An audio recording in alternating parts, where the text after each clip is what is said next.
종합 스포츠 분석 토킹입니다. 10년 이상 실전 경험으로 다져진 스포츠 토토 분석, 배팅 노하우, 데이터 기반 핵심 분석, 최강 배팅 전략까지 아낌없이 공유합니다. 수년간 운영된 분석방 링크는 고정 댓글에서 확인하세요. 그럼 바로 경기 분석 시작합니다. 경기 알아보겠습니다. 카타르 포메이션은 4-2-3-1이며 아사달라는 더블 볼란치 하단에서 좌우로 스윙 패스를 반복해 하프 스페이스의 포켓을 꾸준히 만들어낸다. 엘 사이드와 모하마드는 포켓에 맞춰 대각 침투각도를 바꾸며 1선 2선의 간격을 압축하고 세컨드볼 회수 후 컷백 타이밍으로 마무리를 설계한다. 풀백은 하이라인을 유지해 측면 수적 우위를 만들고 역전환 시에는 즉시 압박으로 상대 롱클리어를 제어한다. 그래서 점유전환 침투의 3박자가 끊기지 않고 이어지며 초중반에 슈팅 볼륨을 빠르게 쌓을 가능성이 높다. 바레인 포메이션은 4-4-2이며 미드블록 형태로 중앙을 좁히지만 측면 라인 가드가 느려 스위치 공격에 약하다. 마르우는 전방에서 볼을 지켜내며 파울 유도에 능하나 지원 타이밍이 늦으면 고립 구간이 길어진다. 압돌 자바르는 뒷공간 침투에 적극적이지만 전개 속도가 떨어지면 오프사이드 트랩에 묶일 위험이 크다. 알 아스와드는 이선 스크리닝을 시도하나 하프스페이스 커버 범위가 좁아 컷백 수비에서 세컨드 반응이 늦어지는 약점이 있다. 토킹 코멘트 경기 구조는 아사달라의 스윙 포켓 생성 엘 사이드 모하마드의 대각 침투로 이어지는 카타르의 정형화된 득점 루트가 중심이 된다. 바레인은 라인을 내리면 크로스 컷백에 올리면 전환 속도에 뒤늦게 반응한다. 그래서 전반 중반 이후 카타르가 하프스페이스 점유를 늘리며 유효 슈팅 기대값을 끌어올릴 그림이다. 하지만 바레인의 세트피스 한두 번은 변수가 될 수 있다. 그럼에도 불구하고 중원 압박 강도와 전환 속도의 차이가 누적되면 홈이 템포를 주도하며 스코어를 벌릴 가능성이 높다.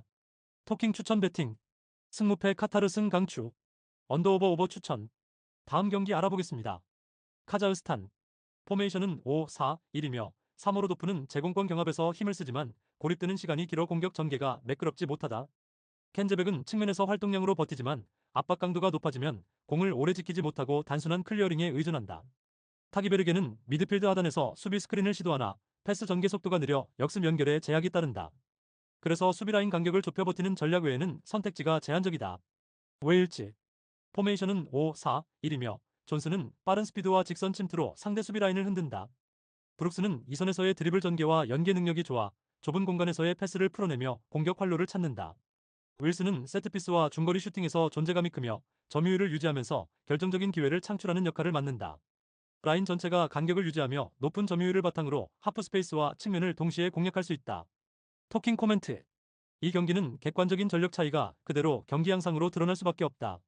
웨일즈는 존슨과 브룩스를 축으로 점유율을 장악하며 박스 근처에서 다양한 슈팅 루트를 만든다. 반면 카자흐스탄은 수비 블록을 좁혀 버티더라도 공격 전환의 속도와 완성도가 떨어져 득점 기대치가 낮다. 그래서 점유율과 슈팅 볼륨의 격차가 후반으로 갈수록 더 크게 벌어질 가능성이 크다. 그리고 세트피스 상황에서도 킥 정확도를 가진 윌슨이 변수가 되어 웨일즈 쪽 득점 확률을 높일 전망이다. 토킹 추천 배팅 승무패 카자흐스탄 패 강추 언더오버 오버 추천 다음 경기 알아보겠습니다. 사우디아라비아 포메이션은 4-3-3이며 알브라이칸을 겨냥한 하이볼과 포스트 플레이 비중이 높다. 알셰흐리는 박스 안에서 한 박자 빠른 마무리가 강점이지만 측면 연계가 단조로워 예측 가능성이 크다. 알 하산은 중원에서 전진 패스와 사이드 체인지로 템포를 조절하지만 라스트 패스 각도는 제한적이다. 그래서 크로스 재활용과 세컨볼 회수로 점유는 가능해도 결정적인 침투 패턴은 반복되는 경향이 있다. 그럼에도 불구하고 수비 블록은 간격 유지가 좋아 루즈한 템포에서 실점 억제력은 유지된다. 북마케도니아 포메이션은 3-5-2이며 좌측에서 알리오스키의 인버트 움직임으로 전개가 시작된다. 트라이코브스키는 원터치 마무리에 특화되어 있지만 미드필더 지원 없이는 고립 구간이 길어진다. 바르디는 세트피스와 미들 슈팅에서 존재감이 있으나 전환 속도가 느려지면 전방과의 간격이 벌어진다. 반면에 좌측 오버로드 이후 크로스 선택이 잦아 중앙 콤비네이션 다양성이 떨어진다. 그래서 점유 대비 유효 슈팅 전환율이 낮고 경기 흐름이 쉽게 끊기는 단점이 보인다. 토킹 코멘트 양팀 모두 플래너 의존도가 높아 수비 입장에서 읽기 쉬운 전개가 반복될 가능성이 크다. 사우디아라비아는 포스트 이후 세컨드 러너의 박스 침투가 얕아 라스트 터치로 이어지기 어렵다. 북마케도니아는 좌측 편중이 심해 반대 전환 타이밍이 늦고 중앙 침투가 막히면 크로스 남발로 귀결된다. 그래서 템포는 늘어지고 파울 유도와 세트피스 외 득점 기대값이 낮게 형성될 전망이다. 그리고 후반 교체 카드 역시 흐름을 뒤집을 만큼의 변주가 제한적이라 균형이 길게 이어질 여지가 크다. 토킹 추천 배팅 승무패 무승부 강추 언더오버 언더 강추 다음 경기 알아보겠습니다. UAE 포메이션은 4-4-2다. 카이유 카네두는 측면에서 폭을 넓히며 드리블로 전진하지만 크로스가 수비 라인에 차단돼 파이널 서드에서 힘을 잃는다. 수아일은 왕성한 활동량으로 중원과 전방을 잇지만 박스 안 세밀한 패스 연결이 떨어져 마무리가 무뎌진다. 알 가사니는 제공권에서 힘을 보이나 세컨 지원이 늦어 슈팅까지 이어지지 못한다. 그리고 하프스페이스 침투가 매끄럽지 않아 상대 블록을 흔드는데 한계가 있다. 결국 점유율은 잡아도 유효 슈팅 전환이 적어 답답한 전개가 이어질 수밖에 없다. 시리아 포메이션은 4-4-2다. 크리비는 중원에서 볼을 오래 소유하며 템포를 조율하지만 빠른 전환이 안 돼 공격 템포가 늘어진다. 알 살카디는 직선적인 돌파로 공간을 열지만 컵백 정확도가 떨어져 공격 효율성이 낮다. 알 다리는 세트피스에서는 위협적이지만 오픈 플레이에서는 고립돼 득점 기여가 제한된다. 중원 압박이 강하게 들어올 때 볼 처리가 늦어 공격 루트가 끊기는 장면이 반복된다. 그래서 전방 고립과 마무리 단조로움이 맞물리며 결정력 부족이 뚜렷하다. 토킹 코멘트. 이 경기는 두 팀 모두 플래너가 막히면 플랜 B가 보이지 않는 전술적 빈곤이 드러난다. UAE는 측면 전개는 가능하지만 박스 안 숫자와 마무리 세밀함이 부족해 효율적인 득점을 만들지 못한다. 시리아는 크리빈 중심의 빌드업이 템포를 잡지만 빠른 침투가 없어 박스 근처에서 답답함이 이어진다. 그리고 두 팀 모두 세트피스 외에는 유효 슈팅으로 연결되는 루트가 부족하다. 결국 90분 내내 공방은 이어져도 득점은 제한되며 균형만 유지될 가능성이 크다. 그럼에도 불구하고 한방 변수가 터지지 않는다면 흐름은 무득점에 가까운 무승부로 귀결될 것이다. 토킹 추천 배팅. 승무패 무승부 강추. 언더오버 언더 강추. 다음 경기 알아보겠습니다. 조지아. 포메이션은 4-3-1-2며 공격 전개는 로브자니제의 발끝에서 시작된다. 로브자니제는 후방에서 전진 패스를 연결하며 전술의 중심축 역할을 하고 그의 시야에서 나오는 스루 패스는 곧바로 찬스로 이어진다. 매크바비슈빌리는 과감한 드리블과 페네트레이션으로 상대 수비 라인을 무너뜨리며 개인 능력으로 경기 흐름을 단숨에 전환시킬 수 있다. 퀼리탈리아는 좌측 하프스페이스에서의 침투와 슈팅 타이밍으로 보조 득점 루트를 마련한다. 그래서 상대 수비가 매크바비슈빌리에게 몰리면 노마크 상황에서 다른 자원들이 결정타를 날릴 가능성이 크다. 튀르키예. 포메이션은 4-2-3-1이며 아크티르콜루는 측면에서 순간 속도와 컷인 슈팅으로 위협을 가한다. 이을디즈는 중원에서의 크리에이티브 패스를 바탕으로 공격 템포를 조율하지만 압박이 강할 때는 전개가 느려지는 약점을 보인다. 퀼러는 젊은 에너지로 전방 압박과 빠른 연계를 시도하지만 순간적인 선택이 단조로워 예측 가능성이 높다.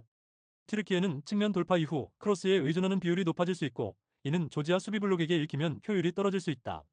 그래서 전개 속도가 끊기면 공격 루트가 단조롭게 반복되는 약점이 드러난다. 토킹 코멘트. 이 경기는 로브자니제와 매크바비슈빌리의 조합이 전술의 핵심이다. 로브자니제가 볼을 풀어내고 매크바비슈빌리가 전진 돌파를 감행하는 순간 상대 수비진의 균형은 흔들린다. 튀르키예는 아크티르콜루와 귤러의 측면 위협을 앞세우지만 지나치게 측면 의존적이라는 단점이 드러날 수 있다. 그래서 중앙에서의 창의성과 템포 싸움에서 조지아가 앞설 경우 경기 흐름은 자연스럽게 홈팀 쪽으로 기울 가능성이 크다. 그리고 매크바비슈빌리에게 수비가 집중되는 순간 반대편에서 예기치 못한 노마크 찬스가 폭발력을 발휘할 수 있다. 토킹 추천 배팅. 승무패 조지아 승강추. 언더오버 오버 추천. 다음 경기 알아보겠습니다. 리투아니아. 후방은 파이브백을 기반으로 두 줄 수비를 단단히 세우며 측면 풀백의 전진을 자제해 안정감을 우선시한다. 중원의 실브카와 보로비오프는 전환 시 빠른 롱패스로 단순 역습을 설계하지만 점유율을 길게 이어가지는 못한다. 최전방 파울라우스카스는 타깃 역할을 수행하며 버티는 움직임으로 이선 합류를 돕지만 홀로 고립되는 시간이 길다. 그래서 공격 전환은 속도감보다 버티기와 반칙 유도의 무게가 실리며 수비 블록을 무너뜨리는 창의성은 제한적이다. 그리고 홈에서도 과감하게 나서기보다 수비 집중력과 제공권 싸움에 힘을 싣는 패턴이 반복된다. 몰타. 포메이션은 4-3-3이지만 실제로는 라인을 깊게 내리고 4-5-1 형태로 수비에 치중한다. 무봉은 역습 시 빠른 돌파로 활로를 개척하지만 지원이 늦어 득점으로 연결되기 어렵다. 오버핸드는 중원에서 압박과 커버에 집중하며 롱패스보다 짧은 연결로 안전한 빌드업을 선택한다. 테마는 하프스페이스를 오가며 움직임을 가져가지만 상대 밀집 수비를 뚫어낼 파괴력은 제한적이다. 결국 공격보다는 수비 블록을 두텁게 세우며 한 골 싸움보다는 실점 최소화에 초점을 맞추는 운영이다. 토킹 코멘트. 양팀 모두 감독의 성향이 철저히 수비 지향적이라는 점에서 경기 전체는 루즈하게 흐를 가능성이 높다. 리투아니아는 파이브백을 바탕으로 수비 간격을 좁히며 롱볼 한 방으로 역습을 노리는 단순 구조를 유지한다. 반면 몰타는 라인을 깊게 내리며 선수비 후 역습으로 안정적인 경기 운영을 선호한다. 그래서 양팀 모두 득점 기대치는 낮고 오히려 지지부진한 탐색전과 수비 대치가 대부분일 수 있다. 그럼에도 불구하고 세트피스나 한순간의 실수 외에는 골이 나오기 어렵고 결국 승부는 무득점 무승부 흐름으로 기울 전망이다. 토킹 추천 배팅. 승무패 무승부 강추. 언더오버 언더 강추. 다음 경기 알아보겠습니다. 지브롤터. 포메이션은 4-3-3으로 시작해 로블록을 두껍게 깔고 전개 속도를 낮추는 경향이 짙다. 스캔너는 좌우 사이드에서 수비 가담과 간결한 연결에 집중하며 롱볼 전개 시 세컨볼 경합에 기여한다. 리차드는 중원에서 1차 압박과 커버를 병행하지만 전환 속도가 느려 하프 스페이스에서 공간을 내줄 때가 있다. 워커는 역습 시 침투 타이밍을 노리지만 지원 인원이 부족하면 고립되기 쉬워 마무리의 품질이 떨어진다. 그리고 세트피스 수비에서 마킹 전원이 늦어지는 장면이 있어 세컨 페이지 실점 리스크가 존재한다. 알바니아 포메이션은 4-3-3이며 전방 압박을 짧게 가져간 뒤 하프 스페이스 공략으로 템포를 끌어올린다. 마나이는 피지컬로 버티며 등지기 플레이와 전방에서의 1차 결정을 책임져 세컨볼을 만들어낸다. 브로야는 측면에서 중앙으로 인버트한 뒤 인프런트로 파포스트를 겨냥하는 가마차기 루트가 예리하다. 아슬라니는 하프라인 아래에서 템포 조절과 전환 패스를 담당하며 전개 스위치로 이선의 침투를 열어준다. 그리고 측면 풀백 오버래핑과의 연동이 매끄러워 크로스 컷백 상황에서 박스 점유를 수적으로 우위로 만든다. 토킹 코멘트. 이 경기는 하프 스페이스 장악과 인버티드 윙의 마무리 디테일이 승부를 가를 것이다. 지브롤터는 로블록으로 버티겠지만 전환 속도와 세컨 페이지 정리가 느려 라인 간 간격이 벌어지기 쉽다. 반면에 알바니아는 마나이의 버팀목을 기점으로 브로야의 인버트와 아슬라니의 전환 패스가 유기적으로 맞물린다. 그래서 측면에서 중앙으로 꺾이는 패턴과 컷백 한두 번만 통하면 기대 득점이 빠르게 상승하는 구조다. 그럼에도 불구하고 초반 세트피스 수비만 안정적으로 넘기면 이후 템포는 원정 쪽이 주도할 가능성이 크다. 토킹 추천 배팅. 승무패 지브롤터 패 강추. 언더오버 오버 조율. 다음 경기 알아보겠습니다. 노르웨이.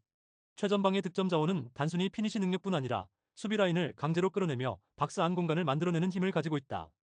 측면과 하프 스페이스를 동시에 공략하는 움직임은 핀란드 수비 블록을 수평으로 흔들며 후방에서 올라오는 전환 패스를 받을 발판을 만든다. 중원의 플레이메이커는 템포 조율과 스루 패스 타이밍에서 강점을 보여주며 페널티 박스 외곽에서 창의적인 연계까지 더한다. 또한 노르웨이는 역습 전환 속도가 빠르고 세컨드 볼 회수 집중력이 높아 짧은 시간 안에 슈팅 찬스를 만드는 구조다. 그리고 세트피스 상황에서도 제공권에서 밀리지 않아 단순히 오픈 플레이뿐 아니라 다양한 득점 루트가 살아있다. 핀란드. 전방 공격수는 포스트업과 등지는 움직임으로 이선 합류를 유도하지만 강한 압박을 받을 때 볼 소유 안정성이 떨어진다. 윙 자원은 안쪽으로 치고 들어가는 인버트 패턴이 매력적이지만 최종 마무리 단계에서 정확성이 부족해 위협도가 떨어진다. 중원의 핵심 미드필더는 전개 첫 패스를 안정적으로 풀어내지만 넓어진 간격을 동시에 커버하는 데는 한계가 분명하다. 특히 양쪽 윙백은 공격 가담에 적극적이지만 볼을 잃는 순간 리커버리가 늦어 측면 뒷공간이 무방비로 열리는 패턴이 반복된다. 그리고 수비 라인이 내려앉는 경우 세컨드 볼 대응이 늦어지며 박스 외곽에서 상대 중거리 슈팅을 허용할 가능성이 크다. 토킹 코멘트. 이 매치는 전환 국면에서의 세컨드 볼과 뒷공간 침투가 핵심이다. 노르웨이는 플레이메이커의 템포 스위치와 투톱의 하프 스페이스 침투가 맞물려 핀란드 수비 라인을 수시로 흔들 수 있다. 그리고 코어 구역에서의 빠른 압박 회수는 곧바로 공격 전환으로 이어져 짧은 시간 안에 슈팅까지 연결되는 흐름을 만든다. 반면에 핀란드는 윙백이 전진한 이후 간격 유지가 흔들리고 뒷공간을 노출하는 상황이 반복되면 결국 실점 위험이 가중된다. 그래서 노르웨이는 단순한 압박 이상의 전술적 우위를 확보하며 세컨드 볼과 컷백 마무리를 통해 득점 기대치를 높일 수 있다. 그럼에도 불구하고 핀란드가 세트피스와 집중 수비로 버틴다면 접전 양상은 가능하지만 흐름은 홈팀 쪽으로 기울 전망이다. 토킹 추천 배팅. 승무패 노르웨이 승 강추. 언더오버 오버 추천. 다음 경기 알아보겠습니다. 룩셈부르크. 포메이션은 5-3-2이며 로드리게스가 전방에서 공중볼 경합과 연계 플레이를 책임진다. 시나니는 측면과 중앙을 오가며 활동량을 보여주지만 마무리 능력은 기복이 크다. 바이루는 중원에서 템포를 조율하며 전환 패스를 시도하지만 압박을 받을 때는 선택이 단조로워진다. 수비 라인은 5명이 촘촘히 배치되며 공간 봉쇄에는 강점을 보인다. 하지만 공격 전개는 단순히 전방 타깃을 향한 패스에 집중돼 예측 가능성이 높다. 북아일랜드. 포메이션은 3-4-3이며 프라이스가 최전방에서 공중볼 경쟁과 연계 지점 역할을 수행한다. 스미스는 측면에서 오버래핑과 크로스를 시도하지만 뒷공간 커버에 취약하다. 사빌은 미드필드에서 볼을 순환시키며 안정적인 연결고리를 만들지만 전진 패스의 날카로움은 부족하다. 수비 라인은 높게 끌어올리기보다는 안정적으로 간격을 유지하며 세트피스에서 득점을 노린다. 결국 빌드업 속도가 느려지고 공격 패턴이 중앙에 몰리며 루즈한 흐름이 자주 발생한다. 토킹 코멘트. 이 경기는 양팀 모두 인버티드 풀백을 활용해 중앙 숫자를 늘리려는 전술적 움직임이 예상된다. 그러나 지나치게 많은 선수가 하프라인 부근에 몰리면 템포가 늦어지고 패스 교환만 길어질 공산이 크다. 룩셈부르크는 로드리게스를 축으로 한 직선적인 전개가 단조롭고 북아일랜드는 세트피스 외 파괴력이 제한적이다. 그래서 두 팀 모두 전술적 변주가 부족해 결정적인 찬스를 만들어내기 어렵다. 그리고 경기 전체가 루즈하게 흘러가며 무득점 구간이 길어질 가능성이 높다. 토킹 추천 배팅. 승무패 무승부 강추. 언더오버 언더 강추. 다음 경기 알아보겠습니다. 리히텐슈타인.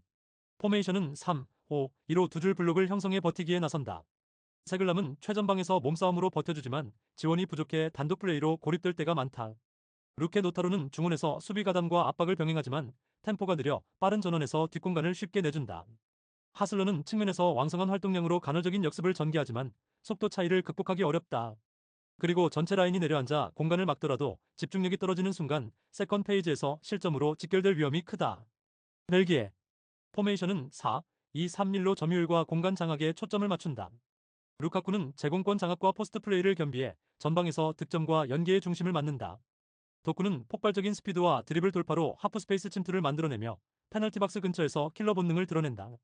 틸레만스는 후방 빌드업과 전진 패스를 조율하며 템포를 바꿀 수 있는 키플레이를 담당한다. 그리고 교체 카드로 대기 중인 루케바키오는 순간 스피드와 침투 타이밍이 날카로워 후반 흐름을 바꾸는 조커 역할이 가능하다. 토킹 코멘트. 이 경기는 객관적인 전력 차이가 경기 내내 드러날 가능성이 크다. 리히텐슈타인은 블록을 두껍게 세워 버티려 하겠지만 전환 속도와 뒷공간 관리에서 한계를 드러낸다. 반면 벨기에는 루카쿠의 포스트 플레이와 도쿠의 돌파, 틸레만스의 템포 조율이 삼각편대로 맞물린다. 그리고 루케바키오 같은 스피드 조커가 벤치에서 대기 중이어서 후반에도 공격 속도는 떨어지지 않는다. 그래서 라인이 내려앉은 리히텐슈타인이 결국 버티지 못하고 다실점 위험에 노출될 가능성이 크다. 토킹 추천 배팅. 승무패 리히텐슈타인 패 강추. 언더오버 오버 추천. 다음 경기 알아보겠습니다. 슬로바키아. 포메이션은 3-4-3이며 보제닉은 제공권과 몸싸움으로 일선 압박에 나서지만 연계 속도는 더딘 편이다. 투푸타는 측면으로 빠지며 공간을 벌리려 하지만 볼 전개 템포가 늦어 상대 수비가 정비될 시간을 준다. 두다는 이선에서 전환 패스를 시도하지만 압박 강도가 높아지면 세컨드볼 회수에서 밀리는 장면이 자주 나온다. 특히 윙백 한치코가 측면 수비 전담을 맡고 있어 경기 내내 과부하가 걸릴 수밖에 없는 구조다. 독일. 포메이션은 4-2-3-1이며 퀼크루그는 문전에서 제공권과 마무리를 책임지는 정통 스트라이커다. 아데예미는 스피드를 활용해 좁은 공간을 찢고 들어가며 순간적인 돌파로 수비 라인을 흔든다. 비르츠는 전원의 핵심으로서 측면과 중앙을 넘나드는 패스를 뿌리며 공격의 연결고리를 담당한다. 독일은 이 셋을 집중적으로 오른쪽에 배치한 뒤 수비가 쏠리는 순간 반대쪽의 볼테마드에게 오픈 패스를 전개한다. 볼테마드는 1대1 상황에서 개인 돌파로 득점 찬스를 창출하는데 이는 농구의 아이솔레이션 전술을 그대로 경기장에 옮긴 듯한 전략이다. 토킹 코멘트. 이 경기는 전술 완성도와 개인 기량에서 명백한 격차가 드러난다. 독일은 퀼크루그와 대 예미비르츠 삼각 편대를 오른쪽에 묶어두며 상대 수비를 강제로 끌어내고 그 시점에 볼테마드가 반대쪽에서 1대1 돌파를 시도하는 전형적인 아이솔레이션 전술을 구사한다. 슬로바키아는 한치코가 측면을 책임지지만 90분 내내 이 압박을 견디기에는 체력적 전술적 한계가 크다.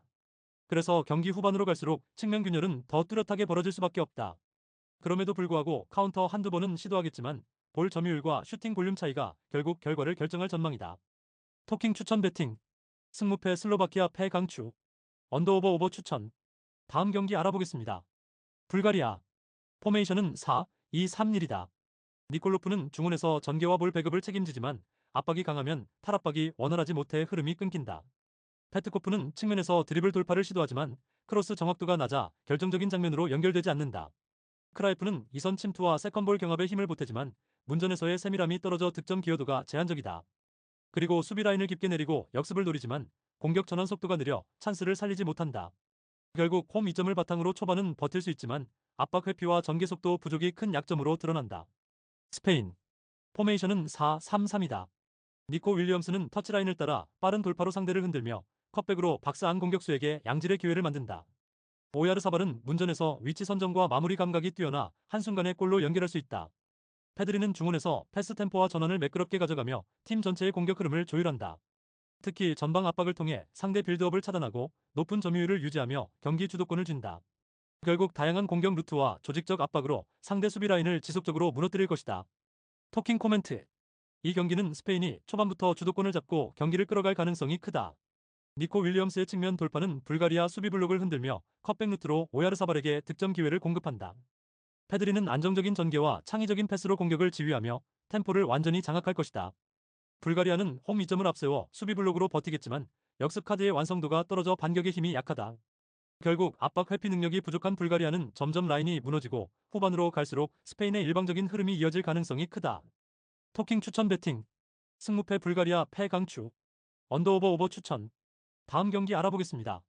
네덜란드.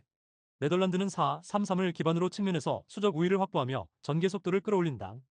데파이는 전방에서 타깃과 마무리를 동시에 수행하며 순간적인 침투와 슈팅 타이밍으로 상대 수비 라인을 흔든다.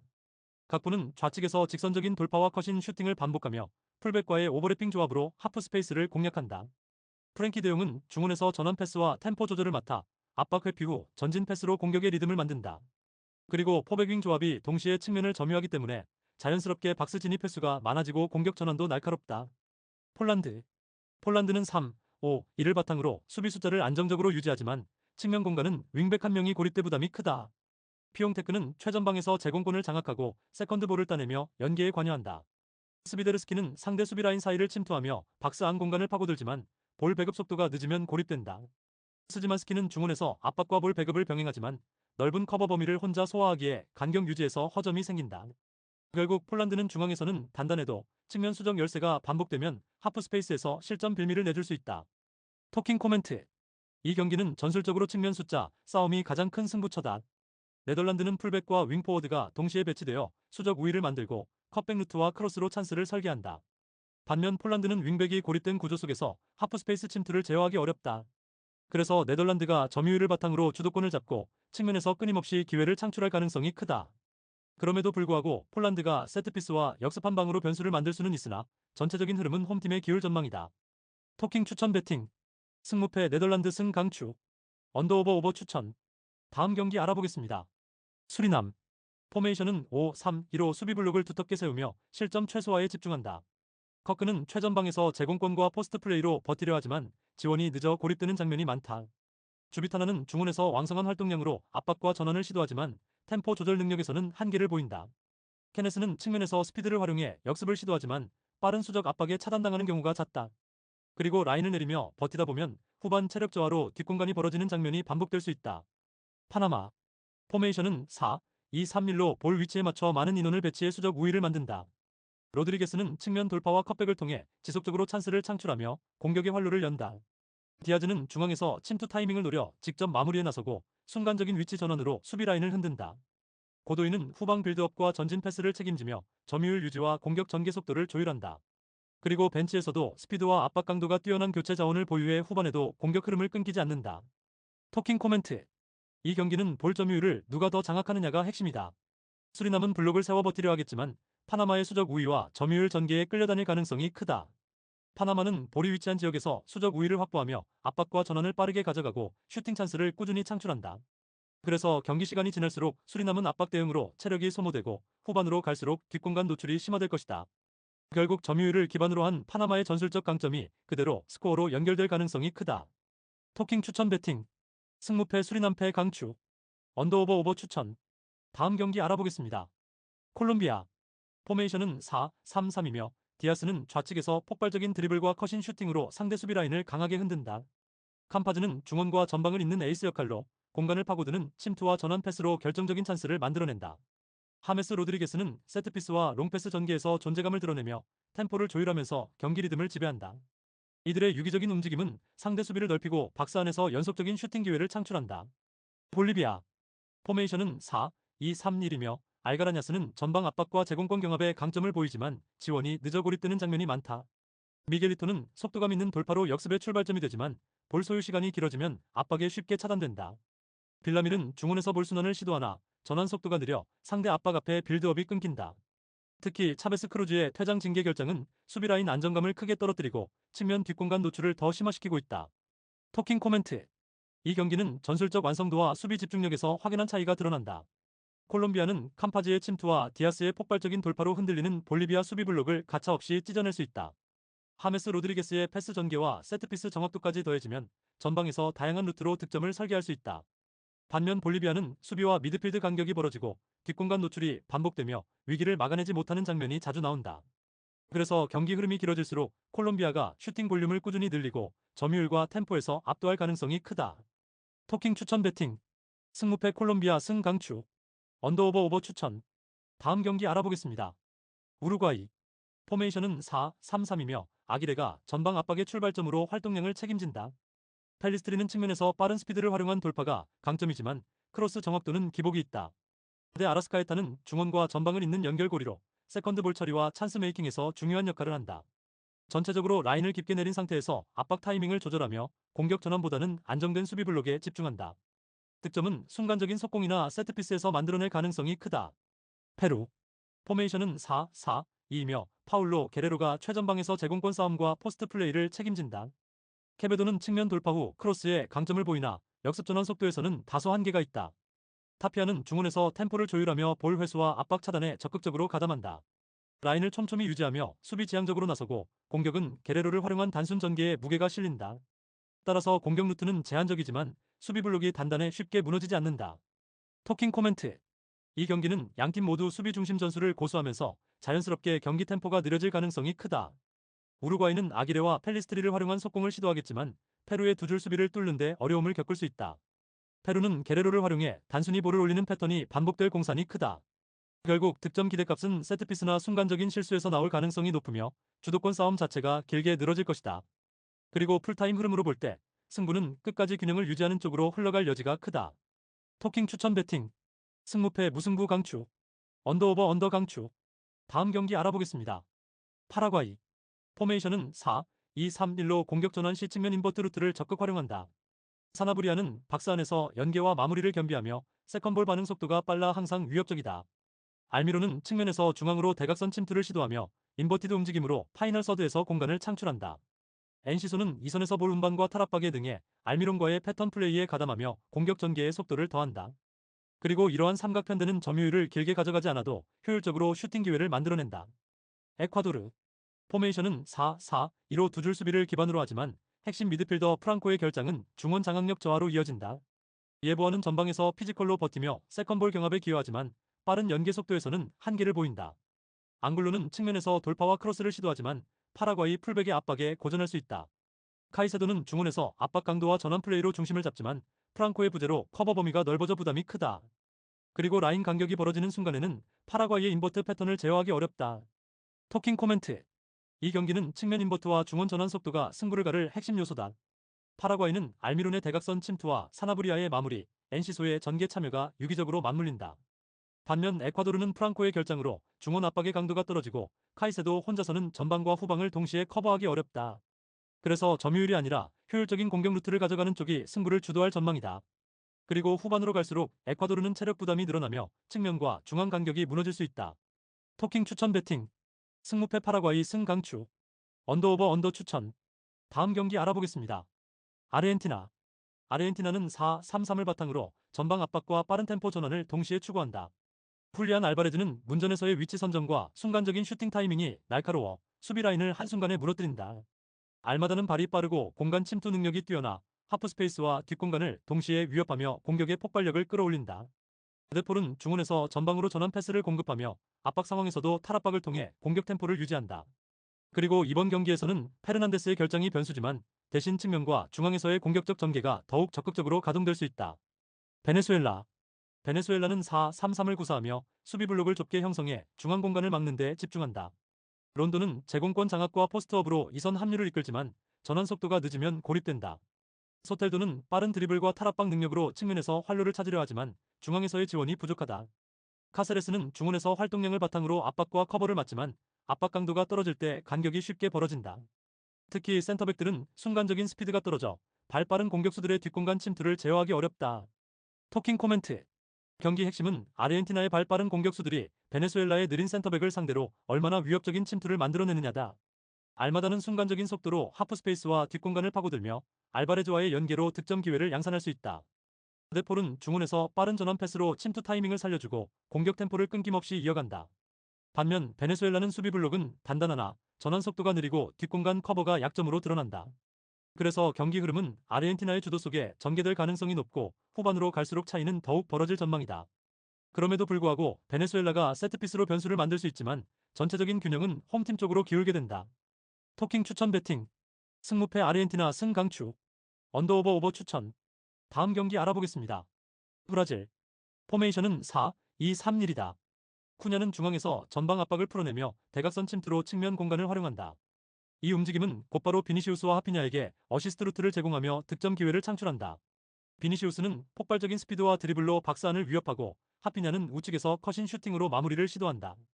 결국 쿠냐의 메잘라형 무브먼트와 측면 콤비네이션이 경기 흐름을 장악할 가능성이 높다. 칠레. 포메이션은 4-3-3이다. 알렉시스 산체스는 여전히 공격 전개의 중심으로 볼을 배급하지만 기동력이 예전만 못하다. 세페다는 전방 압박과 포스트 플레이로 버티지만 지원이 늦어 고립되는 장면이 많다. 에체베리아는 중원에서 왕성한 활동량을 바탕으로 전진을 돕지만 수적 열세에 쉽게 흔들릴 수 있다. 결국 칠레는 수비 블록을 내린 상태에서 역습을 노리지만 브라질의 폭발적인 측면 스피드를 제어하기는 쉽지 않다. 토킹 코멘트. 브라질은 쿠냐의 대각선 침투가 빌드업의 변화를 만들며 비니시우스와 하피냐가 동시에 살아난다. 이 움직임은 칠레 수비를 넓히고 문전에서 결정적 공간을 창출한다. 칠레는 산체스 중심으로 반격을 시도하겠지만 템포와 속도에서 밀리며 기회가 제한된다. 그리고 수비 블록을 내리더라도 측면 돌파와 컷백 루트를 막기에는 버거운 구도가 된다. 결국 공격 다양성과 결정력에서 앞선 브라질이 승부를 가져갈 공산이 크다. 토킹 추천 배팅. 승무패 브라질 승 강추. 언더오버 오버 추천. 다음 경기 알아보겠습니다. 과테말라. 포메이션은 4-3-3이다. 루비는 전방에서 제공권과 연계 플레이에 힘을 보태지만 지원 타이밍이 늦어 고립되는 장면이 잦다. 무뇨스는 중원에서 왕성한 활동량으로 압박과 전환에 기여하지만 과감한 전진 패스의 질은 떨어진다. 로블레스는 좌우 측면에서 크로스로 공격을 전개하지만 박스 안 숫자가 부족해 득점으로 이어지기 어렵다.